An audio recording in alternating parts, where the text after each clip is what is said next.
Welcome back to the Mike Huckabee Show for this Friday. And one of our favorite guests here on the show is Dr. Zuhdi Jasser. He is a medical doctor. He's also the author of a wonderful book called The Battle for the Soul of Islam, an American Muslim's patriot's fight to save his faith. And one of the truly remarkable and reasonable voices in this country, not just of Islam, but a reasonable voice, period. And a delightful person whose parents escaped from Syria in the mid-1960s to find freedom in America. Dr. Jasser, great to have you back. Oh, it's always great to be with you, Governor. Thanks for having me back. You know Syria very well because of family connections, and everyone assumes that maybe Assad is behind these horrible attacks of either nerve gas or chemical weapons. But it's not yet been confirmed. Could it be him? Could it be rogues in his military, even Al-Qaeda forces? Are you hearing something that we haven't heard? Well, I'm hearing many of the same things, but we've talked to family that, my aunts and uncles are only about 10 miles from where the incident happened, and it's just horrific. What they're horrified about is this isn't the first time. Now we have video footage of clearly hundreds of people injured, women and children. This happened at 4 o'clock in the morning, so kids and women and families were in their beds at night with windows open because of the heat, and most of the injuries were non-blast injuries. And that the UN supposed inspectors were only 8 miles, 10 miles away in the Four Seasons, waiting and being hosted comfortably by the government.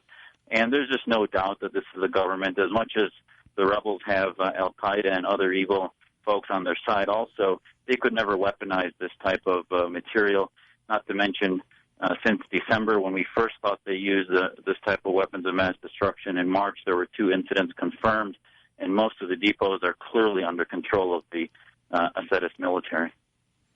If, in fact, Assad is behind this, it would have to be the dumbest possible thing he could do, because if there was any confusion about whose side to be on, this would eradicate it. I mean, the whole world would turn against him even more than they already have.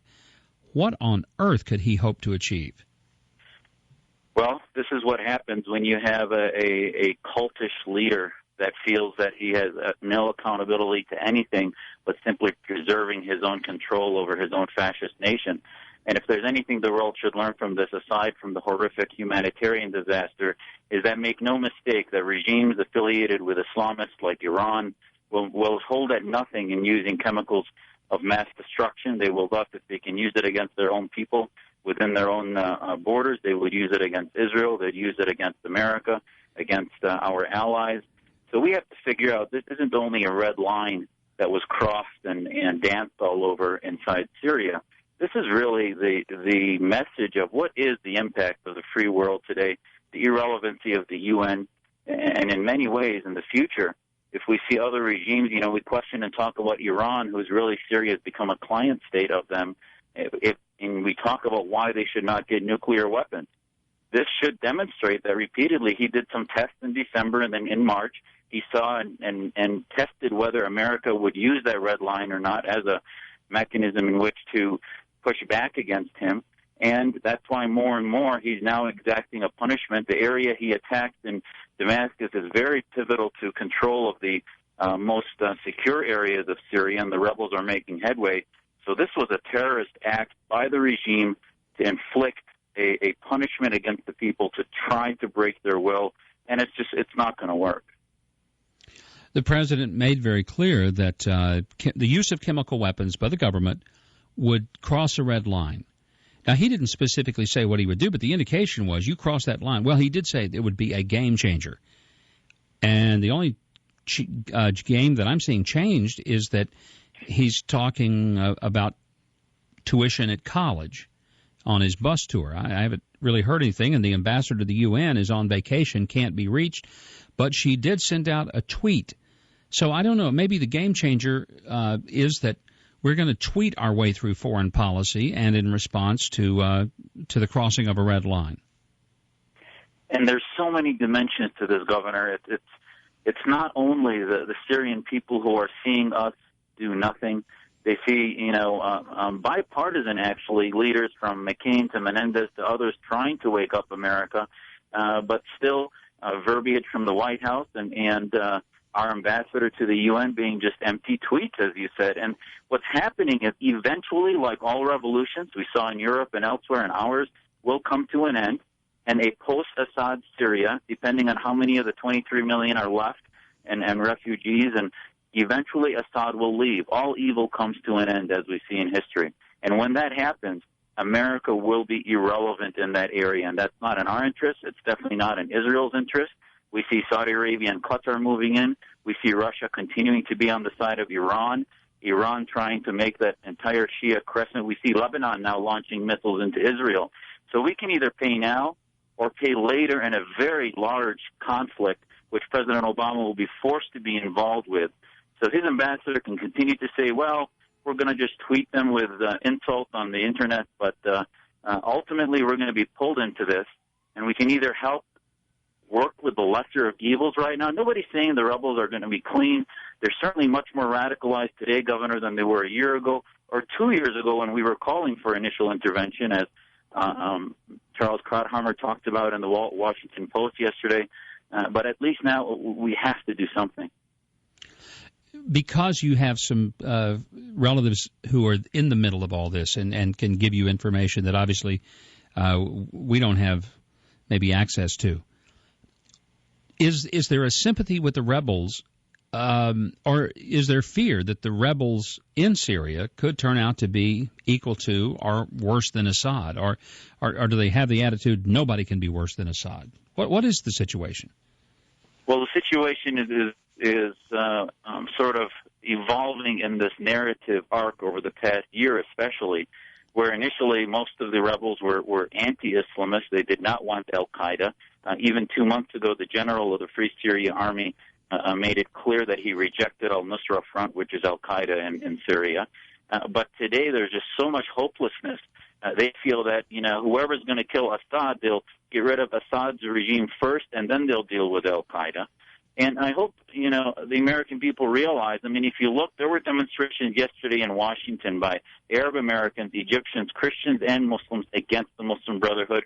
You saw in Egypt 5 to 10 million Muslims, majority, and Christians march against the Muslim Brotherhood. So ultimately, left away from the kinetics of mass destruction, we can defeat the Islamists, both Muslims and non-Muslims, but there needs to be a free market of ideas, an open space. And right now in Syria, our families just want to end this blatant destruction and crimes against humanity that are happening that is really ripping their country apart. They don't even know if they're going to have food. There's a famine evolving right now. There are 2 million displaced Syrians within Syria and 1.5 outside. So it's gone beyond them really trying to rationalize, and at the end of the day, I've written some pieces saying, we need to figure out who our allies are there, Governor. If they say it's a jihad, they're not our allies.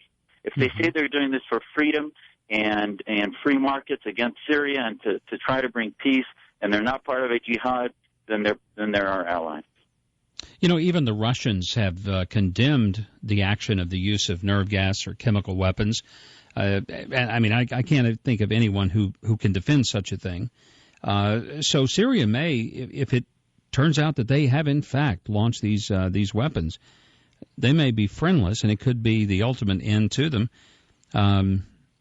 except for the fact that I'm not sure that the United States is going to do anything other than send them a nice, I said not a nice, but a very strongly worded letter and echo the sentiments of the United Nations, which is about all we can expect out of them. Is they'll send them a letter and tell them how disappointed they are in their behavior.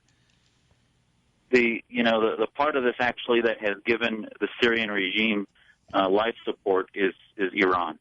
The day that Iran comes out publicly and abandons the Shia offshoot of the Alawites, the family of Assad especially, because there are many Alawites actually in Syria against Assad, but bottom line is this is a sectarian battle that Iran has put their foot down, saying that they will stay with Assad.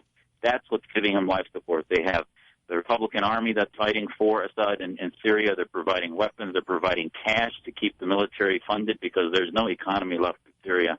So ultimately, the day Iran cuts that off, is the day will be the end of the Assad regime. Well, we're going to continue to follow this, and I really, more than I can tell you, appreciate your perspective, and you're joining us here to talk about it.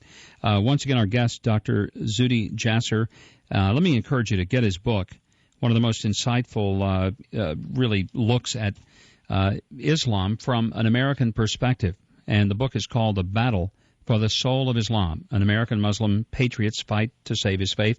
Available at Amazon and bookstores.